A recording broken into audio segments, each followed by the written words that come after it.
Ranked as the most corrupt Southeast Asian country, Cambodia is about to have an election. But with the main opposition party banned from participating, it's being widely condemned as a sham. Not that you'll read that in the local press. The country's head of taxation has been accused of forcing the closure of independent media. But what has he got to hide? I don't want to talk about it. I'm Steve Chow. On this episode, 101 East investigates Cambodia's brutal crackdown in the lead-up to the national election.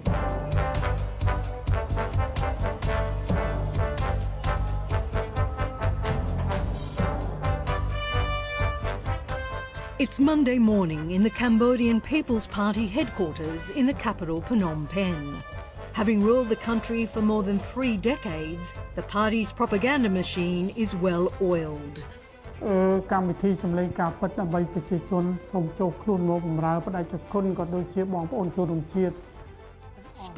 Sokazan is presenting his program, True Voices for People, live on Facebook and on 17 government-owned radio stations across the country.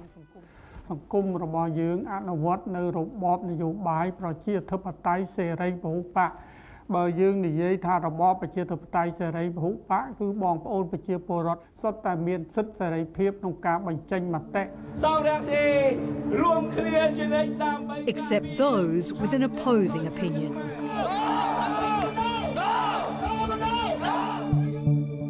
In the past 5 years, as support for the main opposition party surged, the world's longest-serving Prime Minister, Hun Sen, launched a brutal campaign against it. Opposition politicians have been beaten, more than a dozen jailed, the party's leader held indefinitely on treason charges, and then the final blow. 9 months before the election, the party was outlawed for conspiring with the United States to overthrow the government. Meet Pix Ross. He's been accused of acting for the ruling party when he filed a complaint against the opposition that led to its demise. I complain them because they are opposite the law. His evidence? A 2013 video of the former opposition leader, Kem Sokha.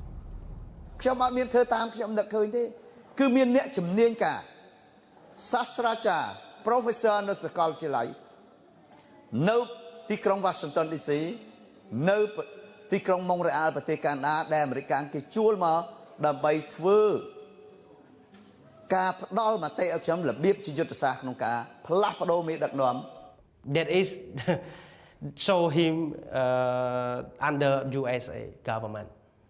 If the politician in Cambodia under other country, it's wrong, opposite of the law in Cambodia. Pix Ross is now leading the campaign for his own Cambodian Youth Party, one of the 20 mostly new parties contesting the July 29 election. But once again, he finds himself fending off accusations he and his party are puppets of Hun Sen.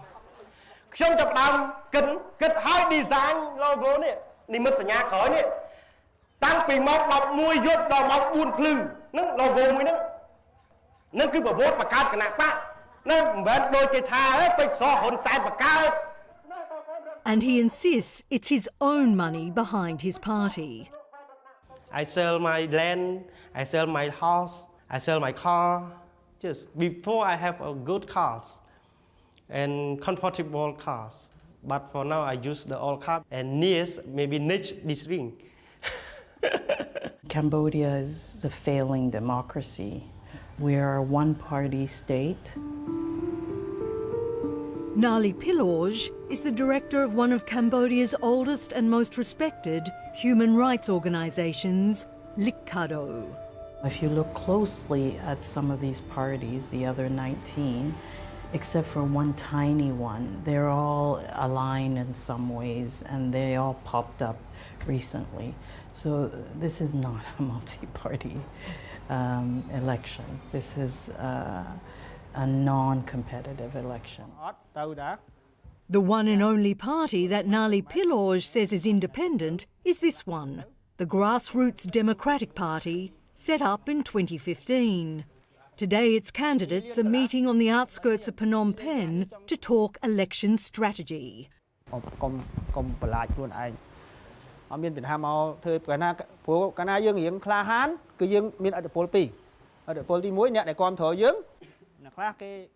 Sangkoma is a party founder and its prime ministerial candidate. The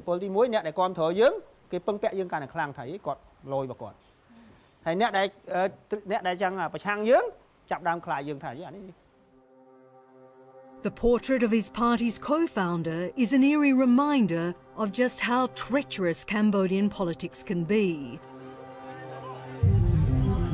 In July 2016, Kem Lay was shot dead in a Phnom Penh cafe.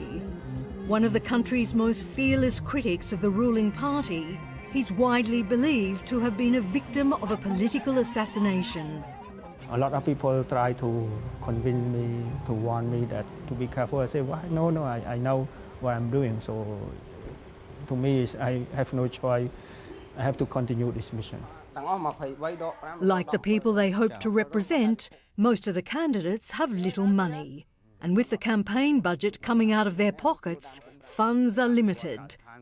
So Sangkoma's encouraging party members to be creative, like recording policy messages for Facebook. So we have thousands of people are doing like that. Okay. Excellent. So it's like grassroots media. Yeah, sure. When there's no independent media. Yeah. We have to find alternative. We have to find a way out forward.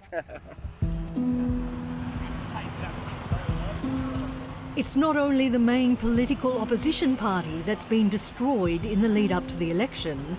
The independent media has been decimated too. The alleged new weapon, taxation.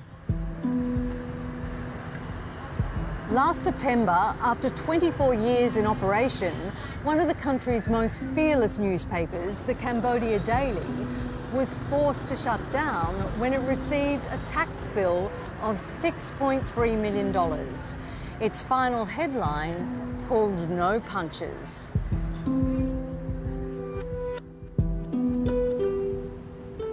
The Cambodia Daily's former manager, Douglas Steele, and owner-publisher, Deborah Krisha Steele, are currently living in Tokyo.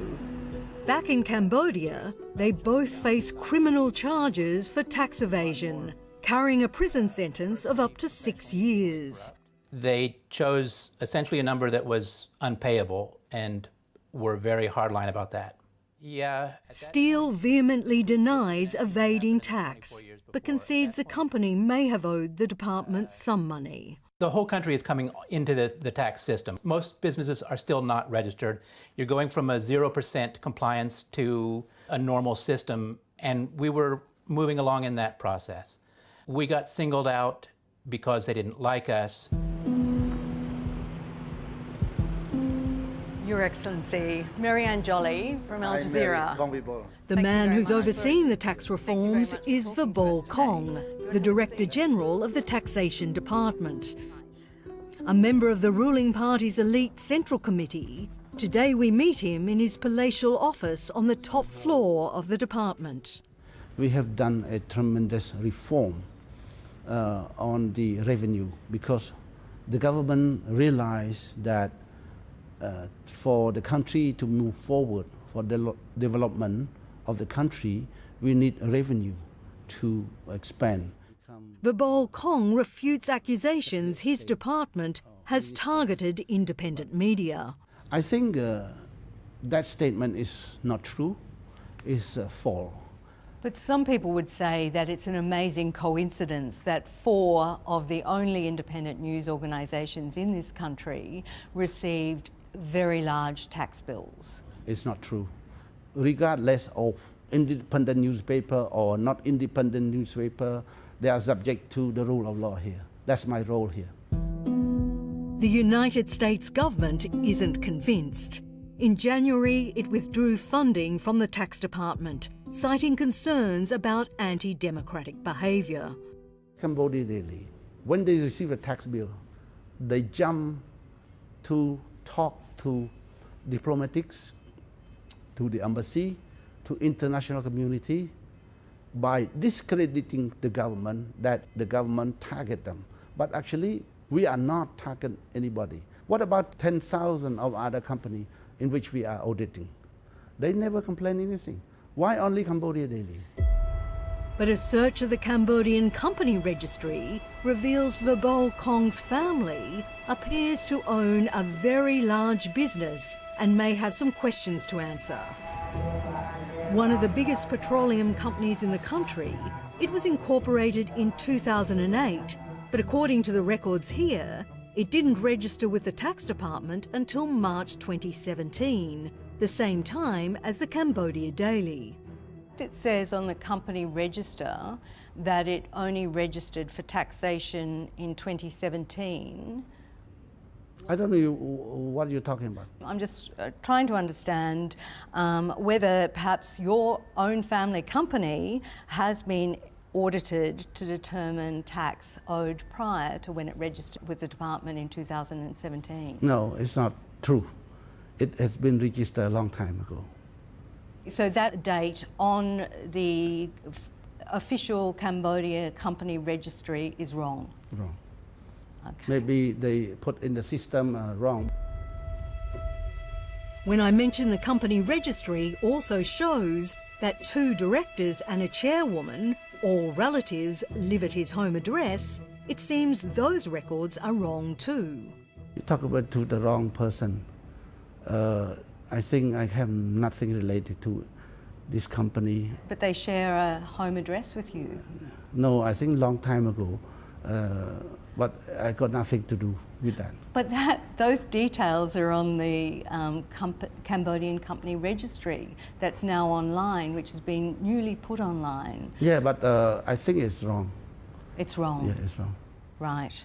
So your family has no association with that company anymore? No. We sold long time ago. I think maybe they used my address before, but they never been. And I don't know when they sold. Right. Yeah. If that isn't actually their place of residence, it would raise real questions about what kind of arrangements have been made with regard to this company. What is his interest in the company? Is he in some way profiting from the benefits of the company in a way that is not transparent? It might be completely legitimate, but it is raising red flags that are worthy of questioning and investigation. Company in Australia, he's the sole director. Mark Zernzak is one of Australia's leading anti-money laundering experts. He finds it extraordinary that Verbal Kong's family wouldn't have updated the registry if the company had been sold. Normally there would be an obligation to update the registry to accurately reflect who the new owners are. You wouldn't still allow yourself to be listed as the owner because you're carrying liabilities for the operations of that company. Verbal Kong has financial questions to answer in Australia too. In Cambodia, his official salary is less than $1,000 a month, and he has no other known sources of income. But here in the southeastern city of Melbourne, he has millions of dollars worth of property and has established numerous companies. The company behind recent property purchases is Panarid Pty Limited, set up in 2011. Verbal Kong is the sole director. Under Australian corporate law, sole directors of companies must live in the country. This is the address Verbal Kong has given as his to the Australian Securities and Investments Commission. But having lived in Cambodia since 1993 and worked as a senior government official, he clearly doesn't reside here. It's of great concern here that we've got a senior foreign government official giving an address that does not appear to be his place of residence. That would be a breach of Australian corporations law if that is not his place of residence. So it's a huge red flag. I understand that you have several $1 million worth of property in Australia. How have you accumulated that sort of wealth? Where did you get those information? From Australian records, publicly available records. I understand that you have a company called Panarid Pty Limited. It appears you have broken corporate law in Australia by registering a business and giving an Australian address when you actually live in Cambodia and are the head of the tax department here. I think that business since before I start working in Cambodia, long time ago, But No, it was actually registered not that long ago. I've got the company extract No, here. but I transfer to the other person already. Maybe the record is not updated. So you don't really know anything about that company, Panarid Pty Limited? Yes. It closed down a long time ago. Yeah, I got nothing to do with in Australia. Right.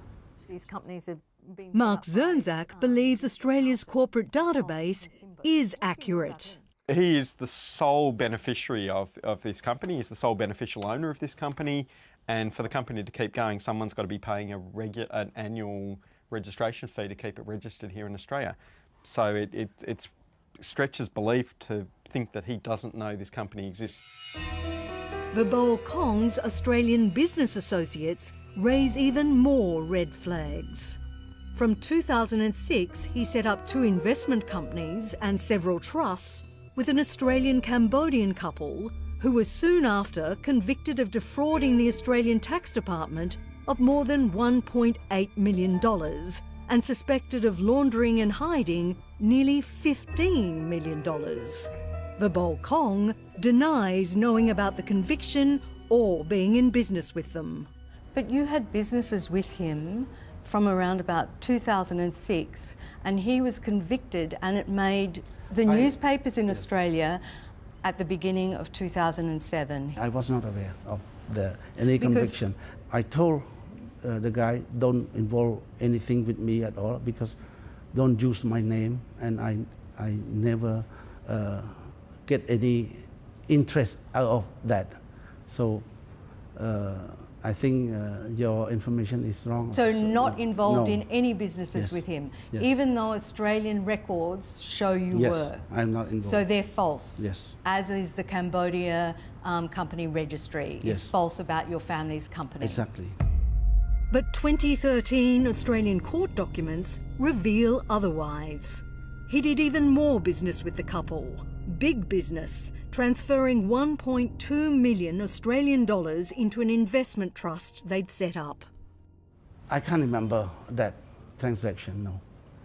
The money It's is a long lot time. of money. Yes, it's long not time. every day you transfer Yes, but 1.2 million. I cannot remember that I transfer to that account, you know, because somebody can use my name to do that. So even though your affidavit, signed affidavit, I believe witnessed by the Australian Embassy, clearly states that you transferred $1.2 million into the account, the When was business that? account. When was it? Yeah. 2013. How you get those information? Because It's freely available in Australia. We have access to court records. How have you managed to accumulate your wealth, given that you have no businesses in Cambodia under your name? I don't want to talk about it. Right. So this is a very large sum of money for a senior government official, which appears quite disproportionate to that official's official level of salary. This should have set off a huge alarm bell as a potential risk for money laundering type activities or proceeds of crime type activity. What concerns me most is that how authorities seem to be turning a blind eye to all the activities which are happening. Kalyan Key is part of Melbourne's large Cambodian community. She doesn't know Verbal Kong, but says other senior members of government and their families have made Melbourne a hotbed of illicit activity. The money laundering, the drug trafficking, for the human rights abuses that happen are glaringly obvious and an open secret in the community. Until recently, she worked as an advisor to the Hun Sen government, alongside the Prime Minister's son and heir apparent Hun Manet. But says she stopped when she became disillusioned with the flagrant corruption of officials. The main figures in Cambodian politics at the moment has a connection to Australia. The richest man in Cambodia is also Australian. So there's a lot of interest in ensuring that the Cambodian Australian community remains with the current government, because there's a lot of connections that is important, and a lot of informal connections. What do you mean by informal activities? Informal being as in it's illegal, kind of black market community. Kalyan says the smuggling of luxury goods and cash, as well as drugs, is rife among the ruling party elite, and that government and military officials regularly transfer large sums of money to family or associates in Australia with few questions asked. Maybe to buy a house or a car, and the bank would just call up and say, where'd you get that money from? And then if you just answer, it's family money, they don't follow it up. And in Australia, there are some very well-connected family members. Prime Minister Hun Sen's nephew, Hun To, is married to an Australian-Cambodian woman and is a regular visitor to Melbourne. While in town, he drives around in this Lamborghini with personalised number plates. Australian authorities reportedly suspect him of being involved in trafficking drugs. Everyone knows that what he's doing is not right. They know where the money's coming from. They know all the human rights abuses, but we don't say much about it because I think people are a bit scared and concerned. Hun To doesn't have any property in his name, but his wife has a multi-million-dollar portfolio. Her most recent known property purchase is this land, bought for more than $800,000 with no mortgage. A luxury home is now being built. This motorbike importing business is owned by another member of Hun Sen's family, his son-in-law Vichir D, who is head of the Cambodian Police Security Unit. On Australian company documents, he also falsely claims to live in Melbourne. If you were engaged in criminal activity, having a legitimate business that was doing importing is a great way to allow you to use your proceeds launder your proceeds of crime. And that does make it a challenge for law enforcement. Kalyan Key says she and others in her community have made complaints about the criminal activities of Cambodia's ruling elite in Australia. I have raised concerns with the Australian government. I've raised concerns with the Australian ambassador, and the response is the same. Like, it's not our priority, and this is not what we are here to do. So we're here to make good friendship with the Cambodian government. So what they're allowing them to do is have these informal, illicit activities happen. So they are somewhat endorsing corruption.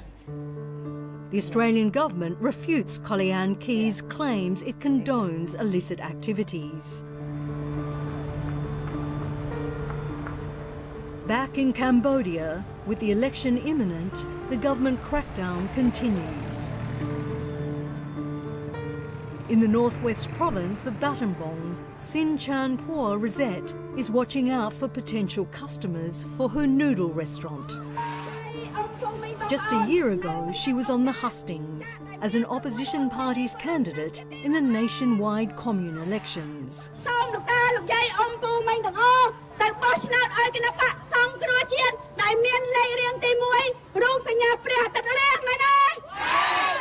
Triumphant at the polls, she defeated the ruling party's commune chief, who'd been in the position for 15 years.